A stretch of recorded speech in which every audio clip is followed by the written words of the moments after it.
kayo dito sa loob ng aking Purple Aries Castle. Pasok kayo!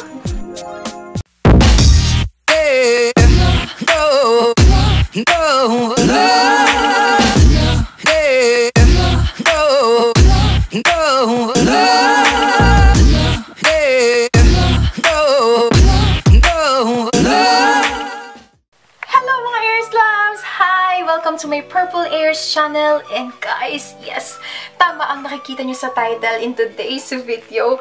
Finally guys, papakita ko na sa inyo ang aking room. Bali, ito na ang aking room tour. I know, matagal nyo na po itong nire-request, kaya ito, pagbibigyan ko na kayo guys. Pero, guys, bago tayo pumasok sa aking lungga, gusto ko lang po magpaalala na wala po akong intensyon na mag-brag o magyabang sa mga gamit na meron ako. Lahat po ay ito ay pinagtrabahuhan ko, pinaghirapan ko. Ako nag-isip ng idea ng aking kwarto. And yun lang, wala po akong intensyon na magyabang o kahit ano man po. Gusto ko lang linawin yun. Okay guys, positive vibes lang tayo dito and sana ay ma-enjoy nyo. So without further ado, let's now go sa aking Purple Aries crib. Tara! Okay guys, let us begin. Woo! Simulan na natin yung aking room tour sa side na ito. Bali, dito tayo nang galing guys. Ito yung aking door and ito yung nasa gilid para ma-envision nyo kung anong itsura guys. So, unahin ko na muna is this one. Ito, nabili ko to kay Ate Milet. If ever na nanonood na kayo ng vlogs ko, meron dito Japan Surplus sa may amin na nagbibenta sila ng mga second-hand na furniture galing sa Korea, galing sa Japan.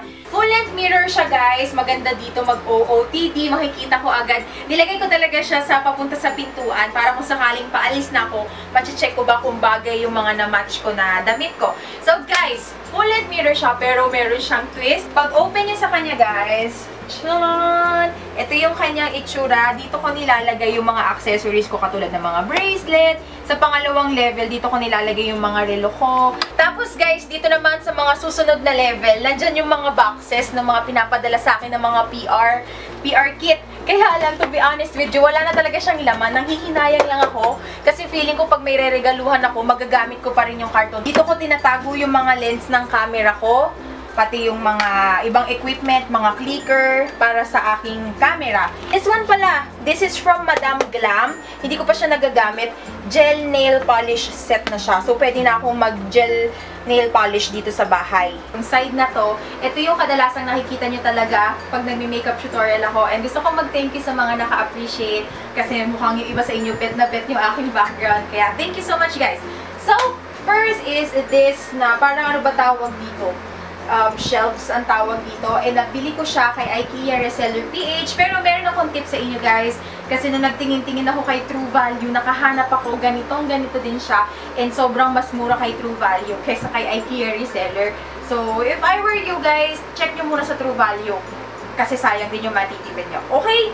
So, yun. Sa unang shelves guys, ang nakalagay dito is yung aking name, which is Aisha. Ito, nabili ko to kay Pape Melroti. Tapos, nilagyan ko na lang siya ng mga bulaklak-bulaklak sa taas, pang accent lang. And ito, matagal na sa akin to. Ano to? Dapat talaga to nakahang. Pero, ipinang-accent ko na lang din siya doon. So, yan. Purple na bote. Tapos, sa pangalawang level naman guys, as you can see, naglagay ako ng mga Christmas light na dilaw lang para kung sakaling pinatay ko yung ilaw. Tingnan nyo guys, papatayin ko yung ilaw. Pero, may isa pa kasing spotlight eh. Pero, yan. Cute lang niya tingnan. Nilagyan ko yung picture namin. Yan. Picture namin ni Laluk, saka ni Sky, and buksan ko na yung ilaw, guys.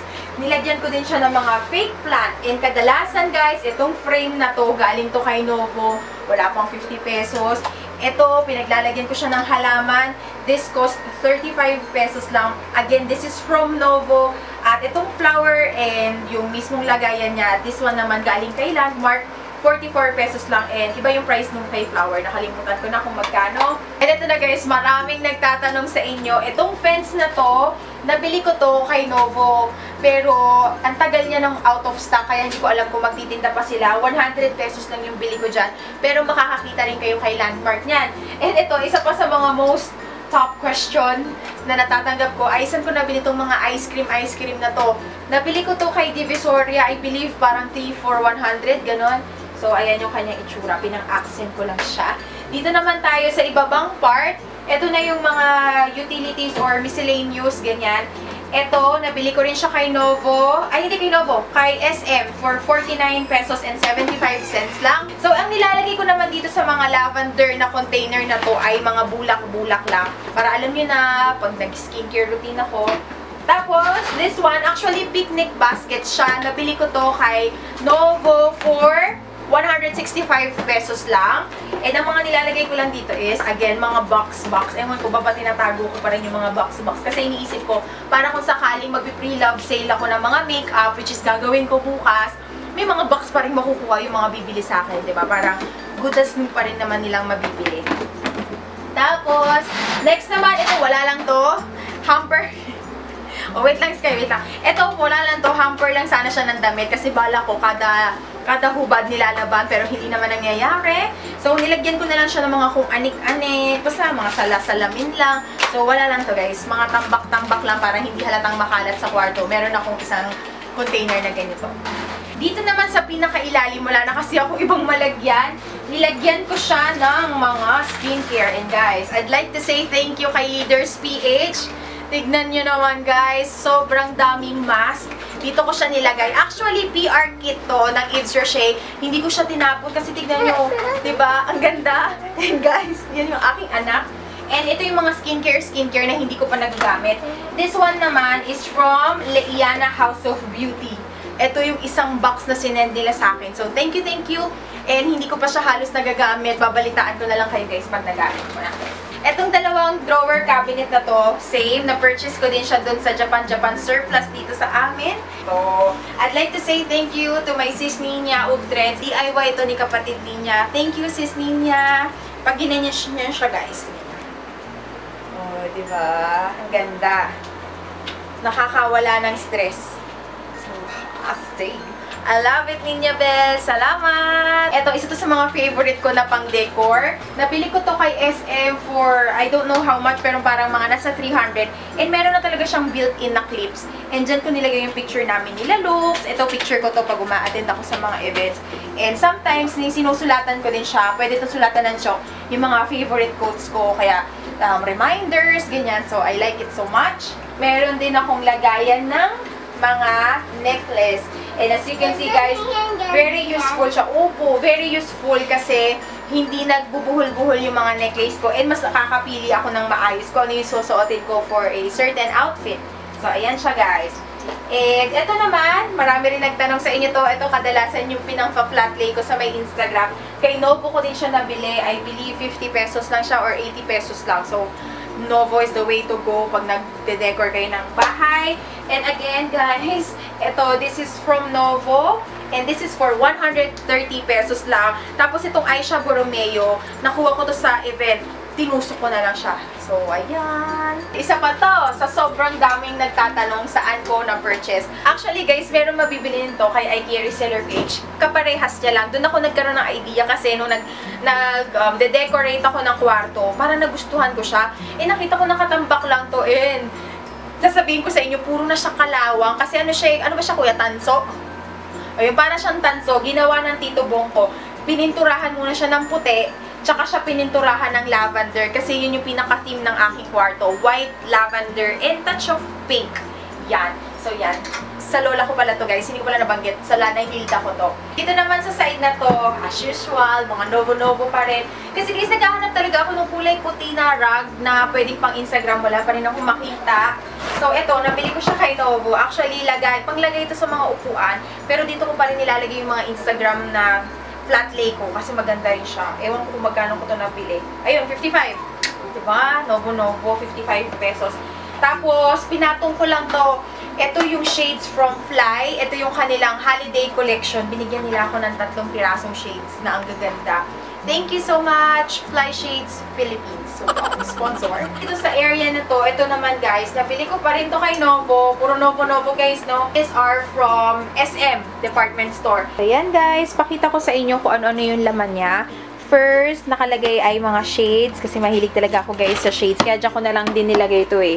Para malapit lang siya sa lagayan ko. So, yan. Sumunod naman ay ito. Mga hair tools. Nandyan yung mga pangkulot, pang straight, dry shampoo. Dito sa pangatlo, ang nakalagay guys, alam nyo na, mga pampaganda, yung aking favorite, yung RMK na whitening deodorant, mga moisturizer, toner, katulad to, yung aking SK2.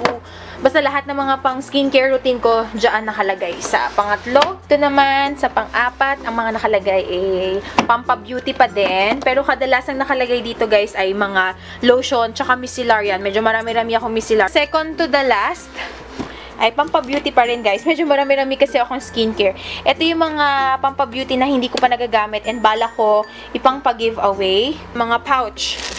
Yan guys. This is from Hugot Corner nga pala. Mga pouch siya. Tingnan nyo, ang cute na mga nakalagay. Blending is Smart Cardio, Life Saving Kit. Sa pinaka-ilalim, ang nakalagay dyan ay mga box lang. Ito, mga letter niya to sa akin, guys. Yee! Mga letter to ng mga nagpapadala sa akin na online shop. Mga na letter na natatanggap ko from my Aries Loves. Oops! Etong box, bigay to sa akin ni si Shirley Yu, yung may-ari ng Pretty Angel Shop. Yan. Tinatago ko din yung mga ganito. Wala lang, natutuwa ako. Nandyan yung mga letter ng mga Aries Loves ko. At kung anik-anik pa. Yan. This is very important sa akin. So, first ay, ayan, alam nyo na, mahilig ako sa mga mask. Pangalawang drawer, ang nakalagay naman ay mga wipes. Tanon! Dito ko nilalagay guys yung mga cologne ko, pabango, ito mga serum. Nakalagay dito ay skincare pa din. Mga skincare from Katidal. Tapos ito guys, yung mga sinesend sa akin ng online shop na mga sabon-sabon. Meron din yan dito. Ito yung Vanish Kit. Ginagamit to ng girlfriend ng kuya ko. Pang-alis siya ng pimples. Plus, ito yung mga shampoo. Ito yung mga shampoo from Yves Rocher. Ito para to sa mga wire-wire. Pang-charge ng camera. Ito yung electric fan. And, yan lang. Mga pang-charge, mga cable, mga USB. Dito sa pinakahuling drawer, dyan nakalagay yung mga stock ko ng tissue. And TMI, mga napkin, toothpaste, at kandila. Tapos na tayo sa side na to. Let's now move on, guys, to this side. Ito yung side ko na pang chill-chill lang. As you can see, nandito yung aking sofa. Nilagyan ko lang siya ng mga unan-unan, guys. And I really like this part. Kasi dito yung pagkatapos ko mag-feel talagang, dito na ako nagpapahinga, nagre-relax. And sa mga gusto makalaman kung saan ko nabili yung mga throw pillow ko na punda, these are all from Landmark. Yan, Happiness, nagandahan ako, Happiness. Tapos yan. And naglagay din ako guys, ito naman, nabili ko to kay Save More. Dito na ako nag-i-edit, sometimes nagsisurf sa ng internet. So, ayan, meron akong maliit na table. And, kagandahan lang din, pag tinatamad ako, pwede akong kumain dito ng kanin kami ni Sky kasi parang chill-chill lang tong kwarto ko. So, sobrang sarap tumambay. And, ayan, makikita nyo nandito yung aking planner. And, ito talaga yung planner na ginagamit ko ever since. This is from BDJ.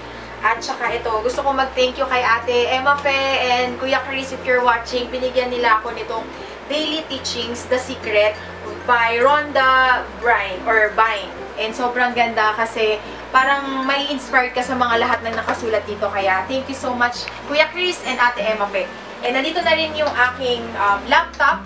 Marami nagtatanong sa inyo guys kung ano yung ginagamit kong pang-edit.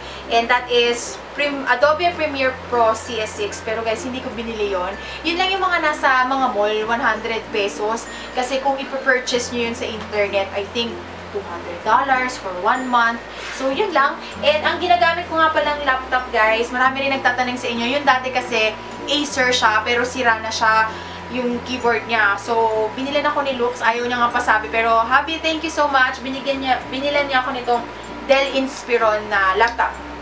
So, yun lang, guys. And dito nga pala, yung area na to, dito ko lang nilalagay yung mga bag na ginamit ko. Kadalasan, kunyari, kung ano yung ginamit ko that day, para nandyan lang siya. Tapos, ito, ayan, papakita ko lang sa inyo, guys, ha. Ito, cute din tong lagayan na to. Nakuha ko siya sa Garnier event. And wala lang, dito pinanggagamit ko rin to sa Instagram. Alam niyo na, mahilig ako dun sa mga cute-cute. Kasi, yun yung mga magandang tignan sa Instagram. Nilagay ko dito yung magandang bulb.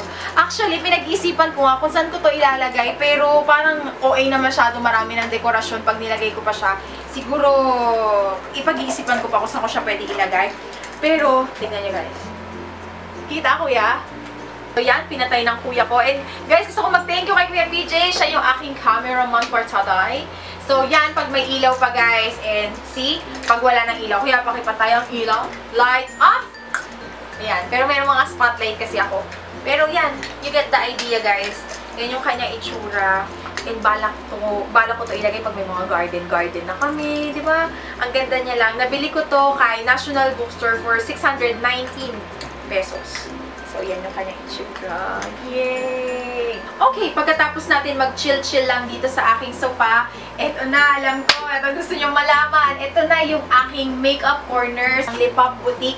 Kung naghahanap kayo ng vanity mirror na talagang pangmalakasan and ipapatong mo na lang sa table, kay Lip Up Boutique ka na. Ito yung itsura niya, guys, when open.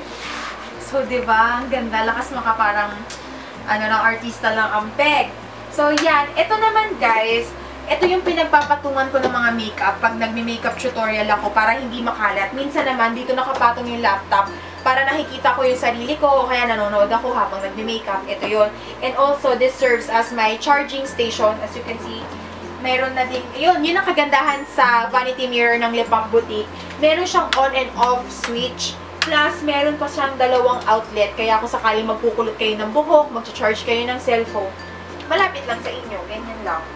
And again, meron ka pang ilaw. And then, maganda yung materials niya. And hindi lang purple, guys, ha. Marami silang iba't ibang kulay. I-check nyo na lang. Lahat ng mga links, ilalagay ko down in the description box. Itong corner naman na, guys, na to, isa to sa mga favorite ko kasi parang maliit na bahay siya. Actually, guys, itong concept ng aking kwarto, kung nakikita nyo, ako sa tingin ko kakaiba siya. Hindi siya katulad ng ibang kwarto na pagbukas mo parang square lang, ganun lang. Yung sa akin, parang siyang maliit na bahay. Yun nga yun laging sinasabi ng mga nagpupunta dito yung first time na, wala, parang maliit, parang dollhouse, parang ganun. Kasi meron akong taas, ganyan. So, yun nga, mabalik tayo. Itong kwarto na to, concept siya ng tatay ko. Siya yung nag-isip. And matagal niya itong tinago sa akin kasi doon talaga kami nakatira sa kabilang kwarto or sa kabilang bahay. Tapos habang ginagawa to, laging nilalak to ni tatay itong kwarto ko. Tapos, nung medyo naayos, nakita na mayroong loaf pala to. Tawag ko kasi attic. Loaf pala ang tawag. Na meron ng loaf, sabi ng tatay ko, siya, kunin mo nga yung extension dun sa kabilang kwarto. Hindi ko alam na magkakaroon pala ako ng sariling kwarto. So, pagbukas ko ng kwarto, nagulat na lang ako, meron siyang loaf. Kaya, thank you tatay. Kaya sobrang love na love ko tong kwarto na to. So, yun o. Medyo history lang tayo. So, yun na nga. Ito rin, si tatay din nakaisip nito para daw hindi masikip. Kasi di ba pag puro cabinet sa kwarto, para masikip yung mga plastic-plastic o yung mga kahoy na cabinet. Kaya gumawa siya ng built-in cabinet. Ito naman, guys, ang mga nakalagay dito. Hindi ko na siya naayos, ha? Nakalagay na dyan yung mga bags na ginagamit ko kay event. Mostly galing kay Ate Cha. Hello, Ate Cha. Estilo Glam Chic. Sa kanya galing yung mga beach skin ko. So, yan, guys. Yan na yung lahat. Mga bags. Ito naman, yung mga pang-mabilisang bags. Kunyari, pupunta ako ng Pure Gold. Yung mga sling bag ko. And ito naman yung mga pang-alis ko. Meron akong cabinet para pambahay. Pero mostly nandito yung mga pang-alis. So, yan yung itsura ng aking magulong cabinet. Hindi ko na naayos. Okay, so yan ang aking workstation.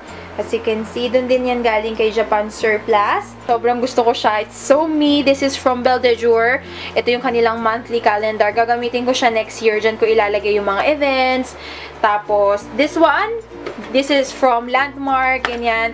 Novo. Ito, bigay ito sa akin ni Sis Martha. And bumili lang ako ng lighter na color lavender. Ito, galing ko ito kay Etude House, as well as itong locker. Marami nagtatanong sa inyo sa nabili to. Bigay lang siya nung Christmas party ng Etude House. Tapos ito, saan ko ba ito nabili? Divisoria. Yan, sa Divisoria ko yan nabili. May gilid, guys, unahin ko na. Dito nakalagay yung aking mga makeup train case. Itong maliit galing kay Tita Inday. Ito naman, na medium size, Swoosh. Galing siya sa Swoosh. Tapos ito, galing to sa Daiso. Yung aking basurahan na heart. Guys, pakita ko lang sa inyo kung ano yung mga laman ng aking workstation. Actually, ito guys, salamin to. Alam ko nakita nyo na to sa previous vlog. Hindi ko na alis yung laman. Pero salamin yan sa taas na iaangat-angat. Punta muna tayo dito sa ilalim, yung mga tambak-tambak ko. Diyan nakalagay yung mga librong binabasa ko, tsaka yung ibang mga stationery, tsaka lens ng camera. Yung first drawer ko, guys. Shen. Ito yung mga nakalagay. As you can see, opo, isip bata pa rin ako. Mahilig pa rin ako sa mga ganito-ganito. Dito, guys, nakalagay yung aking mga planner. Ito, this is from Dream Big Shop. Ano to? Power bank. Yan. Alam niyo na, mahilig ako kay Hello Kitty. Tapos ito, customized. This is from my ate Monette. Mahilig din siya sa purple. Basta kung ano lang, minsan nga kahit hindi naman gagamitin, bumibili lang ako kasi cute. So, yan lang yung laman niya dito sa loob. Tignan naman natin tong pangalawang drawer. Yes, alam nyo na. Isip bata talaga. Kung ano nakalagay. Dito nakalagay yung mga clip ko para sa picture. Mga notepad. Yan guys, mahilig ako kay sticky note. Mahilig ako magkolekta. Mga chalk, eraser. Ito, washi tape para sa planner. Tapos, ito, parehas to calculator. Ito, I believe, galing to kay Daiso. Ito, ewan ko saan ko nabili yan. Hanggang dun sa ilalim, mga kung anik-anik, para yan sa planner. Next naman ay yung mga drawer na to. Tingnan natin. Unang laman nito, guys. Yan, mga ballpen lang. Kung anik-anik lang. Pangalawa, medida. Medida ba? Bedida. Pang sukat-sukat. Para kung sakaling bibili ako sa online shop, alam ko yung eksaktong sukat ko. Next naman, guys, ay stickers. Para din siya sa planner. Alam niyo na, mahilig ako mag-design-design ng planner. Pinakahuli, mga miscellaneous lang siya. Punta naman tayo sa taas. Magte-teleport ako in 3, 2... Andito na ako, guys, sa may taas. So, as you can see, yan yung itsura niya. Parang siyang may terrace. Yan. Pero delikado to. Sabi nyo, natatakot kayo kasi si Sky pwedeng malaglag. Which is true. Open siya kasi pag hindi to, parang pag sinarado to, sa sobrang init nito, wala na makakatulog. Wala nang papasok na lamig ng aircon. Oh, okay siya. Tara, dito kayo sa taas. So, yan guys, ang hagdanan. Yeba. Papunta dun sa may taas. So, yan yung pinakapintuan niya. Ganyan lang siya. Open niya siya. Hello! Yan yung tsura niya, guys. Medyo, ano ba to? Stiff? Ano ba sa Tagalog? Makipot. Makipot lang siya. So, yan. As you can see, guys, ito yung aming tulugan. Pero minsan lang namin tulugan kasi mainit dito. Parang mga 9 o'clock pa lang pag hindi ka naka-aircon. Ay, te, sauna lang. Pero, yan. Ito yung aking kama. As you can see, guys, dito kami natutulog ni Sky. Diyan nakalagay yung aking mga pillows. Ganyan. Lang. Dito sa area na to, medyo magulo. Pagpasensyahan nyo na, guys. Kasi nakatambak dito yung cortina na minsan ginagamit ko para madilim. At saka, ito, yung mga pang-exercise ko, no? Yung mga yoga mat, yung mga, ano ba tawag dito? Ball, fitness ball, or kung ano man. Extra na kutsyon para kung sakaling may makikisleepover, hindi lang itong kama lang ang pwedeng higaan. Pwede rin dito sa kabilang side. So, yun lang yung itsura dito sa may attic. Ito na yung aking room, 360. Woohoo! Yay! So, thank you so much for watching. Sana ay na-inspired ko kayo kahit papano dito sa aking maliit na kwarto. Pero sobrang, alam niyo yun guys, lahat ng puso ko nandito. Kasi ako nag-isip nito, ako nag-ayos sa kanya, kaya very special tong mumunting kwarto ko. Sana makita ko pa kayo sa susunod na video ko. Lagi kayo mag-iingat. Mahal na mahal ko kayo, Aries Loves. Bye! Appear!